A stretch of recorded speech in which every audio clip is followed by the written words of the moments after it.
El Señor esté en el corazón de todos ustedes. Proclamación del Santo Evangelio según San Lucas. En aquel tiempo Jesús dijo a los fariseos y doctores de la ley: «Ay de ustedes que les construyen sepulcros a los profetas que los padres de ustedes asesinaron. Con eso dan a entender que están de acuerdo con lo que sus padres hicieron, pues ellos los mataron y ustedes les construyen el sepulcro.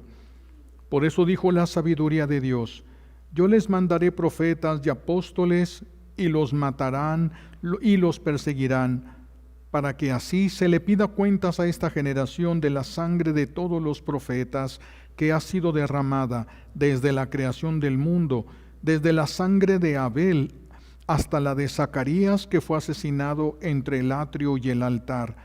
Sí, se lo repito, a esta generación se le pedirán cuentas. Ay de ustedes, doctores de la ley, porque han guardado la llave de la puerta del saber. Ustedes no han entrado, y a los que iban a entrar les han cerrado el paso». Luego que Jesús salió de allí, los escribas y fariseos comenzaron a acosarlo terriblemente con muchas preguntas y a ponerle trampas para ver si podían acusarlo con alguna de sus propias palabras. Palabra del Señor. Siéntense, por favor.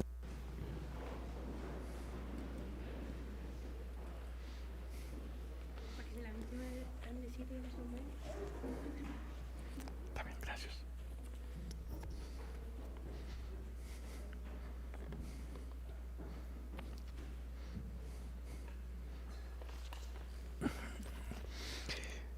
Hay críticas constructivas y hay críticas destructivas. Las críticas constructivas son aquellas que buscan hacerle el bien a la persona. Las críticas destructivas son aquellas que buscan dañar la imagen de la persona, o aun cuando se tiene buena intención, se lastima a esa persona, se convierte en una crítica destructiva. Entonces existen estas dos, y las de Jesús, hoy escuchamos críticas de Jesús. Las críticas de Jesús son críticas constructivas. Siempre son críticas constructivas, siempre busca hacer el bien sin dejarse manipular, porque cuando una persona es manipulada intelectualmente, lo que diga va a dañar. No importa que diga verdades, lo que diga va a dañar. Por eso tenemos que tener mucho cuidado con lo que sale de nuestra boca. Vamos a recibir una recompensa o un castigo por cada palabra que haya salido de nosotros. Puede ser una palabra buena, pues una recompensa; una palabra mala, pues un castigo. Los fariseos se sienten ofendidos y se defienden en vez de detenerse un momento y reflexionar si eso es verdad, si lo que les están diciendo es verdad. Si ellos se hubieran detenido para pensar un momento, esto los hubiera llevado a la salvación. Pero ellos comienzan a atacar a Jesús con preguntas maliciosas, preguntas para ver si Jesús se equivocaba en algo y poderlo atacar con sus mismas palabras. Estos fariseos se autoproclamaban santos. Es el gran peligro. La persona que se llega a autoproclamar santa ya no va a trabajar en la santidad porque piensa que ya llegó. Por eso nosotros no podemos ni emitir un juicio sobre nosotros mismos y decir yo ya soy santo, ni escuchar el juicio de los que nos rodean, que nos digan que somos santos. Esos juicios tenemos que tener mucha prudencia, porque el enemigo los puede manejar para llenarnos a nosotros de soberbia. Y si alguien nos critica con algo malo, tenemos que investigar si hubiera algo de razón, porque a veces la hay. Algo de razón, no siempre es verdad completa, pero a veces sí hay algo de razón.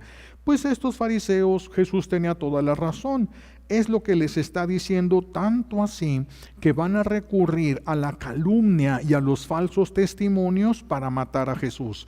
Entonces Jesús les estaba haciendo ver la verdad con la intención de que, reconociendo la verdad, evitaran el peligro de la condenación eterna. Vamos a ver ese misterio, vamos a ver el recorrido, ese plan de Dios, cómo lo ha ido desenvolviendo, cómo lo ha ido desarrollando hasta llegar a esto, a este Jesús rechazado por los fariseos y todavía rechazado por muchas personas. Vamos a entender un poquito de este misterio. Como nuestro buen Dios es el creador de todo cuanto existe, Dios es el único ser que no ha sido creado. Todos los demás han sido creados. No existe una sola cosa que no haya sido creada por Dios. No existe. Todo lo que existe ha sido creado por Dios y Él es el único que no ha sido creado, que siempre ha existido y existe por su propio poder. Entonces Él tiene autoridad sobre todo porque Él lo ha creado y todo tiene el valor que Él le quiera dar. Todo va a tener el valor que Él le quiera dar. Y entonces, después de la expulsión del ser humano del paraíso, nuestro buen Dios quiere salvarnos. Esto es porque Él quiere. Nosotros no tenemos suficientes méritos ni derechos. Esto es porque Él quiere salvarnos. Solamente Él quiere salvar al ser humano y comienza. ¿Cómo va a juzgar a todos aquellos que nacieron antes de Cristo? ¿Cómo los va a juzgar a todos? Bueno, después del pecado original, nuestro buen Dios va a tomar en cuenta para la salvación la conciencia de las personas. La conciencia. Porque todos tenemos conciencia. Claro que una conciencia bien formada nos da mejor información, pero todos tenemos, y hasta los que no conocen y nunca han oído hablar de Dios, cuando van a hacer algo malo, se dan cuenta que eso es malo. Los niños a veces de kinder se esconden de los ojos de su mamá cuando saben que es malo, su conciencia se los dice y ellos saben que su mamá se da cuenta, los va a regañar o castigar y se esconden para hacerlo. Hay conciencia de pecado, aun cuando no conocemos a Dios, los que no conocieron a Dios. Claro que, repito, esta conciencia no es muy clara. No es muy clara ni es detallista, pero ya había una conciencia. A todos los que nacieron antes de Cristo se les va a tomar para su salvación en el juicio la conciencia, si siguieron ellos su conciencia. Y repito, pues hasta la fecha todavía nosotros hay cosas que sabemos que son pecado y las queremos hacer, pero sabemos, algo nos dice que son pecados, aunque no entendamos por qué. Es la conciencia. Bueno, así es como van a ser juzgados todos los que existieron antes de Jesús. Después nuestro buen Dios va a dar un paso más. Primero juzga solo a través de la conciencia, pero luego se forma un pueblo para ir dándole forma a su plan de salvación. Y en ese pueblo que se forma, Él va a mandar a Moisés para que saque a su pueblo de Egipto y le va a dar a Moisés la tabla de los 10 mandamientos. Hasta aquí no había mandamientos. Todo el tiempo antes de Moisés era la conciencia, por lo que se va a juzgar a todos, la conciencia. Pero ahora Dios le da los mandamientos a Moisés. Ahora ya no es la conciencia solamente. Ahora van a ser juzgados de acuerdo al conocimiento de la verdad que les fue revelada por Dios. Pero solo al pueblo de Israel. Todos los demás del mundo siguen siendo juzgados de acuerdo a su conciencia.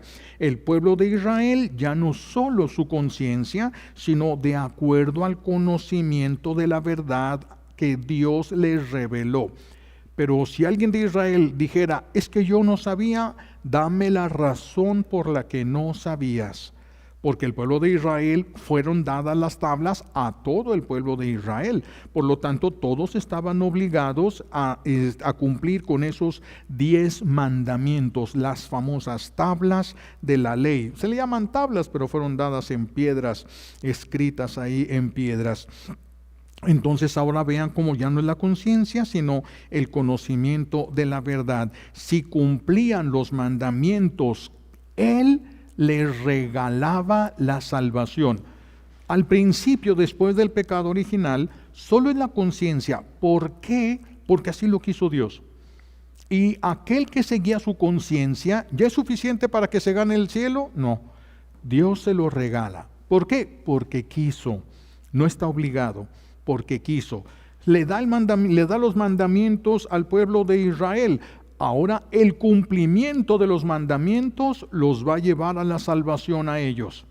El cumplimiento de los mandamientos, por eso para los judíos la salvación está en el cumplimiento de la ley.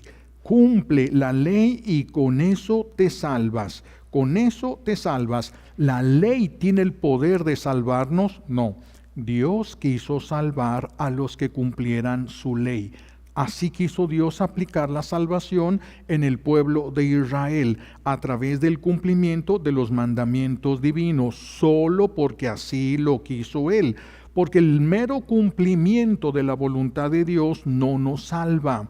Las aves cumplen la voluntad de Dios y no entran al cielo. Las bestias del campo cumplen la voluntad de Dios y no entran al cielo. Los árboles cumplen la voluntad de Dios, hacen aquello para lo que fueron creados y no entran al cielo. ¿Por qué el ser humano sí? Porque así lo quiso Dios.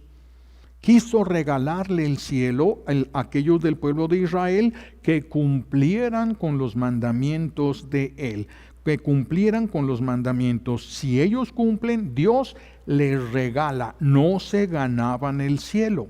Dios les regalaba al cielo a aquel que cumpliera con los mandamientos solo porque así lo decidió Él.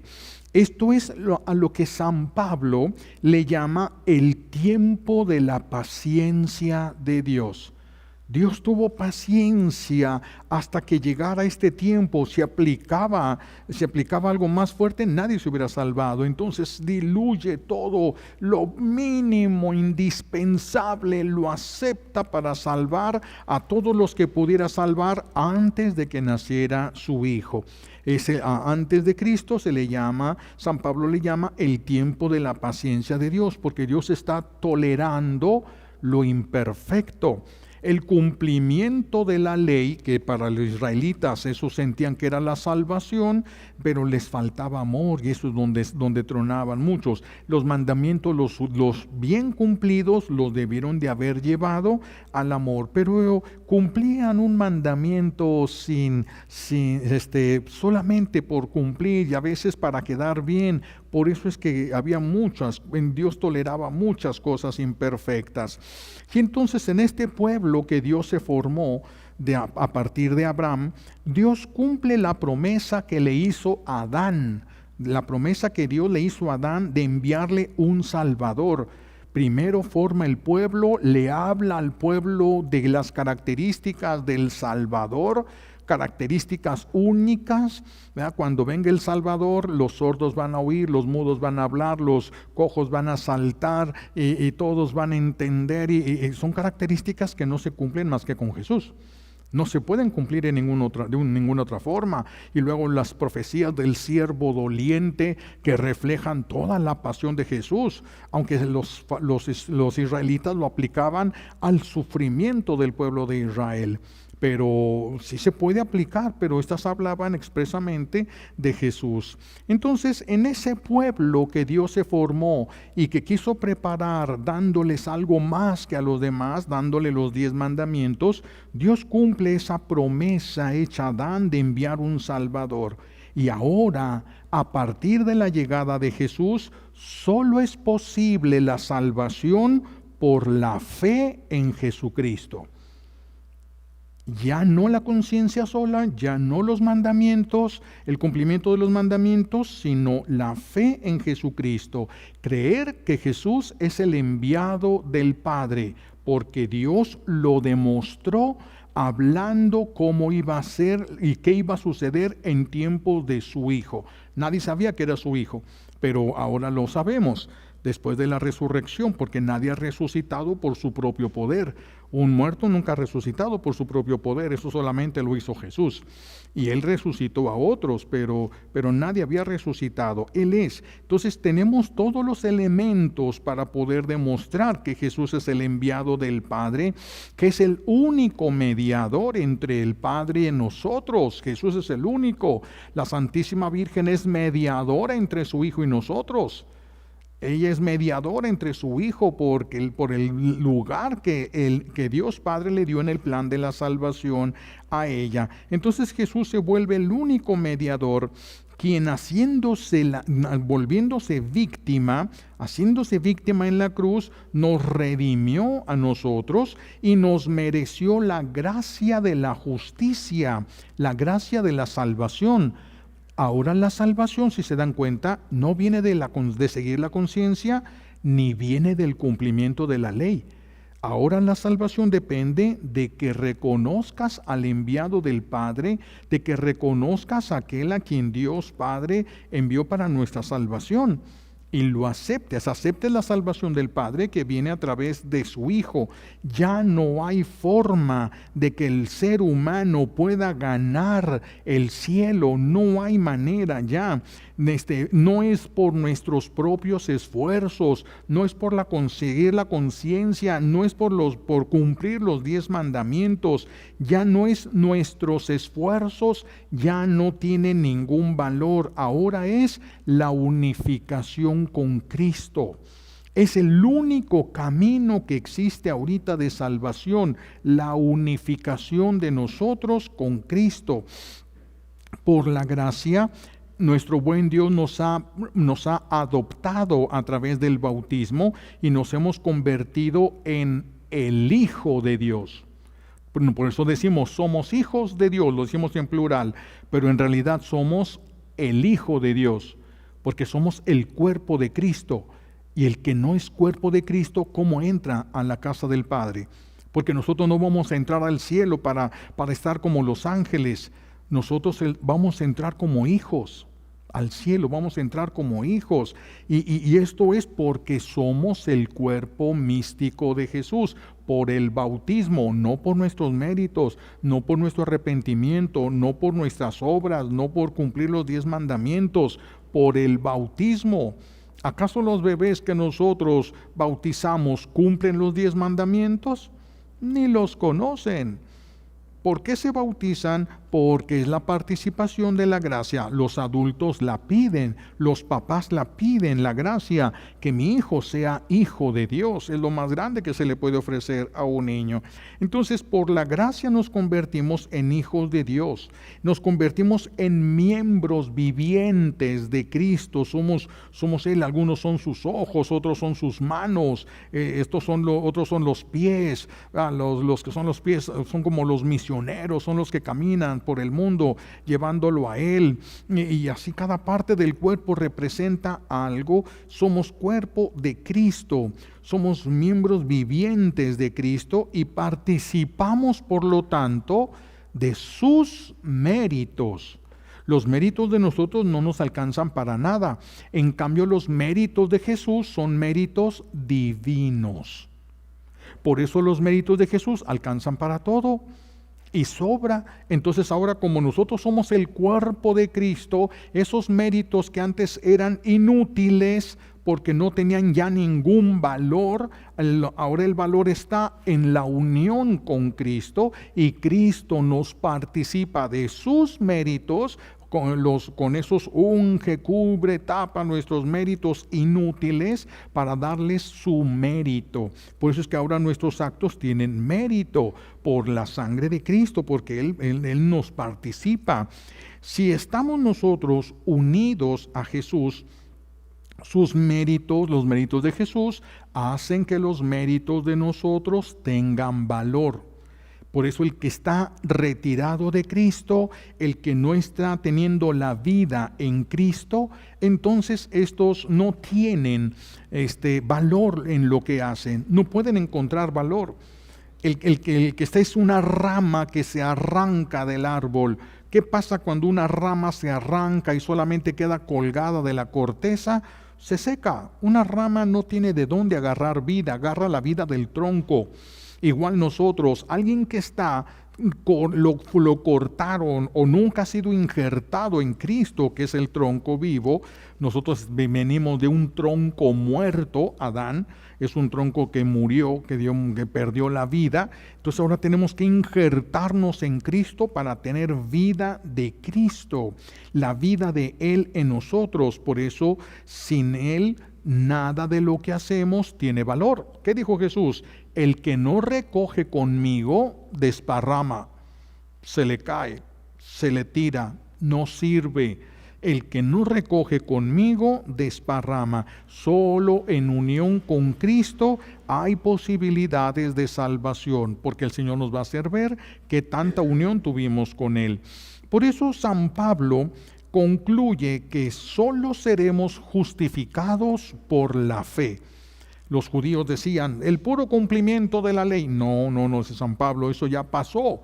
Es que ya llegó el Salvador. Ahora ya es una nueva etapa, igual que con Israel. Ya no es la sola conciencia, ya tenemos los mandamientos. Ya no es lo que cada quien crea que es correcto según su conciencia, sino que en el pueblo de Israel ahora ya hay mandamientos expresados por Dios. Ahora es la unión con Cristo. Solo eso nos va a justificar delante de Dios Padre. Entonces, ya no es necesario, podríamos preguntarnos, ya no es necesario el cumplimiento de la ley. Ya los mandamientos divinos ya no son necesarios. Los mandamientos divinos nos enseñan a caminar conforme a la voluntad de Dios. A esto nos enseñan los mandamientos divinos, a caminar. Es que no me acomodé bien a de esta, me está dando hablar. Los mandamientos divinos nos enseñan a caminar conforme a la voluntad de Dios. Y eso nos mantiene unidos a Jesús.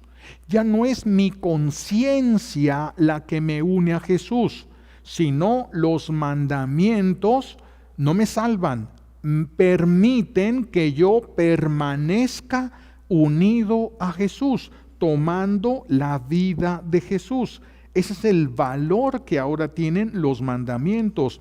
Por eso no, dijo Jesús, yo no he venido a abolir los mandamientos, pero se le va a dar otro sentido. Ya no son los mandamientos los que te salvan, sino los que te mantienen unido al Salvador. Ahora es otro sentido el de los mandamientos. Ya no nos salvan. Lo que nos salva es nuestra unión con Jesús. Vivir nuestra vocación de cuerpo místico de Jesús. De ser carne viva. Porque podemos estar pegados a Jesús, pero ser carne muerta, como un callo. El callo es carne seca, carne muerta de una persona pegada todavía a un cuerpo vivo, pero es carne muerta esa. Pues nosotros podemos estar pegados en Jesús, pero sin tomar la vida de Él. Y eso nos convertiría en carne muerta, pegada en un cuerpo vivo. Los mandamientos nos van a permitir saber qué es lo que Dios quiere para mantener la vida de Dios en nosotros. Todavía hay personas que pueden estar haciendo daño y pensar que son santas. Haciendo daño y pensar que son santas, que el mal que hacen está justificado por la santidad. Y entonces pueden voltear y despreciar, como los fariseos, a aquel ciego. Tú, ¿qué nos vas a enseñar a nosotros? Tú eres pura miseria, tú eres puro pecado desde que naciste. Ellos se respaldan en lo que ellos pensaban que eran santos. Delante de sus ojos lo eran, pero no delante de los ojos de Dios. No delante de los ojos de Dios. Entonces, hay personas que todavía están con estos problemas justificándose en una aparente santidad. Algunos de los que sirven en las parroquias, los que sirvan en alguna parroquia lo van a haber visto de alguna manera. Hay muchos que llevan una vida muy virtuosa en algunas áreas, por ejemplo, son castos. Dicen algunos, son castos como los ángeles, pero soberbios como los demonios. Hay de todo en la viña de Dios. ¿Lo vamos a cortar todo eso? No se trata de cortar, hay que esperar. El Señor dijo que iba a crecer el kiwi y la cizaña juntos. Entonces no se trata de hacer una élite de gente buena. ¿Buena en los ojos de quién? Según el criterio de quién. No podemos hacer esto. Nosotros somos una asamblea de pecadores. Por eso nos tenemos que cuidar unos de otros, porque todavía somos débiles todos, porque todavía no llegamos a la santidad. Y por eso podemos un día portarnos como los ángeles y al otro día como los demonios. Y eso hace que los servicios de muchas personas sean inútiles, sin valor ninguno. Eso incluso en los sacerdotes. No tienen a veces valor ninguno porque se desenchufan de Cristo, se separan de Cristo para llevar una vida según sus propios criterios y no según los criterios evangélicos, no según los mandamientos dados por Dios. A estos, por eso no hay que criticarlos. Nosotros no hemos venido aquí a criticar a quienes llegaron porque son malos, ni a los que tienen 50 años y siguen siendo igual de malos. No venimos a criticar ni a rechazar a nadie, porque caeríamos en el mismo fariseísmo que Jesús está reclamándoles, les está echando en cara para que no se condenen, que vean la verdad, conozcan la verdad para que no se condenen. Todo lo que hacemos o nos une a Jesús o nos aleja de Él. Todo lo que hacemos durante el día, en el trabajo, en la calle, manejando, todo lo que hacemos o nos une a Jesús o nos separa de Él, nos aleja de Él. Y todo lo que nos aleja de Él lo vamos a tener que pagar, porque todo eso tiene consecuencias, y a veces esas consecuencias pueden llegar a ser eternas. Todos vamos a pagar el pecado. Todos, no porque alguien se convierta y ya venga a misa todos los domingos, reza el rosario y hace las meditaciones de Santa Brígida y toda la cosa. No, el que peca paga. Aunque se haya acercado a Dios, se acercó a Dios, qué bueno, pero para que puedas estar más cerca tienes que pagar lo que hiciste. El que peca paga. Caín mató a Abel y pagó. Aunque quiso excusarse, ¿acaso soy yo guardián de mi hermano? Pagó el pecado que cometió de matar a su hermano Abel. David también, el amigo de Dios, que mató a Litita para quedarse con su esposa y pagó. Quitó una vida y perdió la vida de su hijo. Pagó. Aquí el que debe paga. Todo el que debe paga. Todo pecado se va a pagar. Gehazi, el sirviente del profeta Eliseo, cuando viene Naamán, y Naamán, él le dice que se bañe 7 veces, pero no fue él. Fue Dios el que le dijo a través del profeta Eliseo, báñate 7 veces. Él no quería, conocemos la historia, lo motivan, pues ándale, pues va, se bañas 4 veces, no pasa nada, 5 veces, está igual, 6 veces y no sucede nada, 7 veces cumplió en obediencia y sale con la carne limpia. Y entonces él se emociona. El rey de donde venía Naamán mandó muchos regalos por si lo sanaban, porque era una persona muy importante para el rey. Y entonces por eso Naamán le dice a Eliseo, ven para que recibas todo esto que he traído para ti. No, por Dios que me está viendo que no voy a recibir nada. ¿Por qué? Porque él no hizo nada. Si él lo recibe, quiere decir yo te sané, ¿no es cierto? El que lo sanó es Dios. Entonces yo no recibo nada porque yo no hice nada. Es Dios el que lo hizo todo. No te voy a recibir nada. Pero vivían en una pobreza muy grande el profeta. Pero su sirviente de confianza más cercano, Gehazi, se va corriendo cuando el profeta se descuida y le dice a Naamán, manda decir mi amo que llegaron unas personas y que quiere recibir de ti algunas talegas, algunas cosas de oro, algunos vestidos y lo va a recibir de ti. Y Naamán, pues claro, llévale todo lo que ocupe, pues es lo que él quería.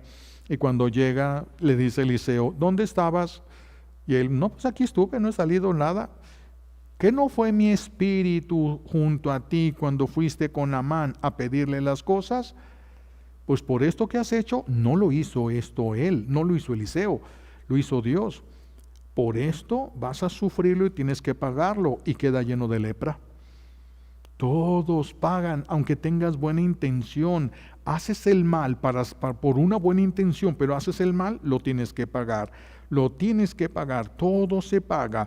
Claro que en el siervo no solamente fue amor a Eliseo, primero fue desobediencia, también hubo algo de avaricia y también algo de simonía. Estaba cobrando una bendición de Dios. Entonces caen todos estos pecados y queda cubierto de lepra. Todos van a pagar, mis hijos, todos vamos a pagar. Nadie porque se convierta va a dejar de pagar. Todos tenemos que pagar para poder entrar en el reino de los cielos. Todo pagará. El que robe, el que mienta, el que odie, el que aborte, todos van a tener que pagar. Todos. Pero bendito Dios que nos permite pagar y poder entrar al cielo. Que no nos dice, ya, tú hiciste el mal a mis ojos, lárgate de aquí. No. Mientras estemos vivos podemos convertirnos, cambiar y el Señor nos recibe.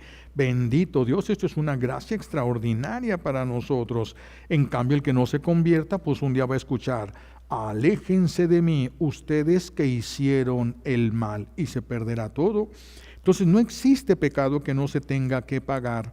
Y aunque nadie se dé cuenta del pecado que cometiste, Dios lo vio.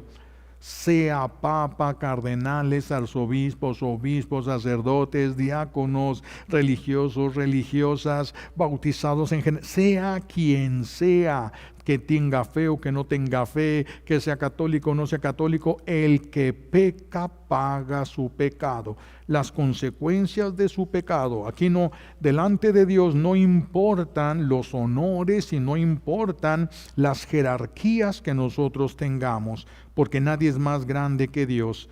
Caer en pecado, pues es desobedecer a Dios, es despreciar a Jesús, es no amar al Señor. Solo es diferente con los que ya van en camino de conversión. Ya aunque la persona caiga en pecado, ya le duele, ya lucha, ya es diferente de aquel que abraza el pecado y dice que Dios tiene que entenderlo y que Dios tiene que aceptarlo. No, tenemos que tener mucho cuidado. No te juzgues tú, ni como bueno ni como malo. Déjale el juicio a Dios. No te adelantes a pensar que eres bueno, ni te deprimas pensando que eres malo. Déjale el juicio a Dios. Lo importante no es lo que hiciste, sino que avances hacia Dios, que utilices la vida para avanzar hacia Dios. Él es el único que conoce tu verdad. Hay que esforzarnos todos por estar cada vez más unidos a Jesús, porque no importa verdaderamente el pasado. Fíjense, hay un hombre en la historia que se conoce, este hombre llegó a asesinar personas. Fue un asesino. No es que se dedicara a cuidar, no, era un asesino. Estuvo obsesionado en los juegos de azar. Obsesionado, como los que ahorita se la pasan en Las Vegas, en los casinos, obsesionado por los juegos de azar, frecuentador de prostíbulos, alcohólico. Este hombre a los 25 años ya era todo esto, a los 25, y cae a un hospital, por la vida que llevaba, cae a un hospital que se llamaba Santiago de los Incurables, en Roma. Este estaba en Roma, un hospital atendido por los franciscanos capuchinos. Él cae ahí y allí recibe la gracia. Se da cuenta, ¿quién oró por él? ¿Quién sabe? Pero alguien hizo algo por él. Alguien dio tal vez su vida por él. Y ahí se da cuenta de que su vida no tiene sentido, de que no va a ningún lado, de que no es feliz y no se está acercando al cielo. Se da cuenta allí de todo esto, ¿verdad? Que su vida y sana.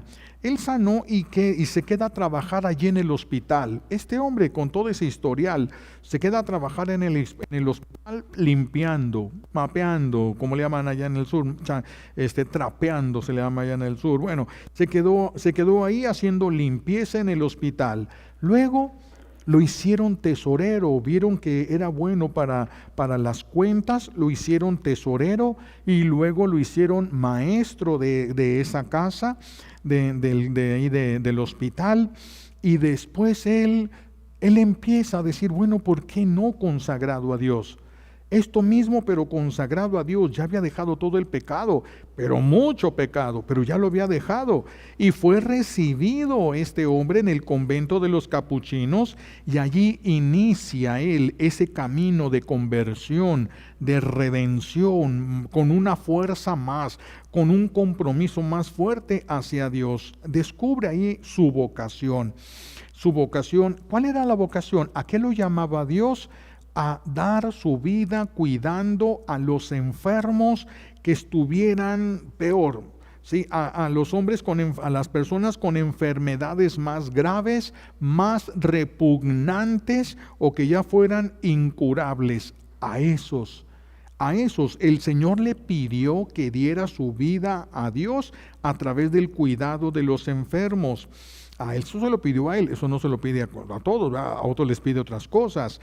Y sin importar su pasado, su unificación con Cristo a través del conocimiento de Dios, a través del cumplimiento de unas leyes que lo unían a Jesús, en el amor expresado a los más enfermos, a los más repugnantes.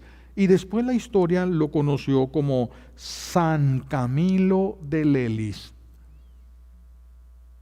O sea que aunque uno haya llegado a lo más bajo y lo peor que haya, todos podemos ser santos. Todos deberíamos ya de estar. Por eso no se entiende ahorita que nosotros que no hemos cometido errores tan graves como otros santos que han cometido. Vemos una Santa María Magdalena que se prostituía gratuitamente, simplemente porque sí. Nada más porque sí, porque no tenía ninguna necesidad. Su familia era muy rica y llegó a ser Santa María Magdalena, después de una conversión que la hizo pasar ahorita diríamos por un proceso de liberación, pero esa liberación la hizo Jesús. Entonces, pues es diferente, ¿verdad? Fue diferente. Lástima que no nos narran los evangelios cómo fue el proceso de liberación de esos 7 demonios que Dios arrancó de Santa María Magdalena. Eran esos demonios los que la llevaban a la prostitución. Son expulsados los demonios, ella deja todo el pecado y se convierte, por seguir a Jesús, en santa. No por dejar el pecado, por seguir a Jesús, por unificarse a Jesús. Por eso este es el camino, es donde vamos ahorita en el plan de salvación. La unificación en Jesús, dejando el pecado y cumpliendo los mandamientos, para después pasar a una etapa diferente que va a ser la santificación, que va a ser la plena unión de aquellos que siguen a Cristo, la plena unión con Él, ya sin la guerra de la conversión, ya sin las luchas de si salgo, si hago o no hago, si permito o no permito, sin nada de eso, pero estamos avanzando hacia allá. Ahorita estamos en la etapa esa de la conversión, de dejar el mal para aceptar a Jesús, para vivir, para tener vida en Él, para tomar vida, para estar injertados ahorita en Él. Nadie se puede justificar de no ser santos. Nadie nos vamos a poder justificar de que no seamos santos. Tenemos que esforzarnos, por lo tanto, estamos en esa hermosísima etapa en la que el Señor está derramando gracias inmensas en favor de nosotros. No hay que desaprovecharlas, hay que buscar la santidad. Vale la pena lo que se tenga que sufrir y por donde se tenga que pasar. Cuando lleguemos allá, veremos que todo eso es imposible que nos hubiera ayudado a ganar el cielo. Nada nos puede llevar a ganar el cielo. El cielo es un regalo para el que le demuestra a Dios que quiere estar en Él. Al principio, siguiendo su conciencia. Después, cumpliendo la ley de Dios. Ahora, la unión con Cristo. Allí es donde vamos a demostrar y vamos a recibir del Señor lo que esperamos. Pues le pedimos a Dios Padre las gracias que necesitamos por los méritos de Jesucristo en la cruz y por la poderosa intercesión de la Santísima Virgen María al pie de la cruz. Alabado sea Jesucristo.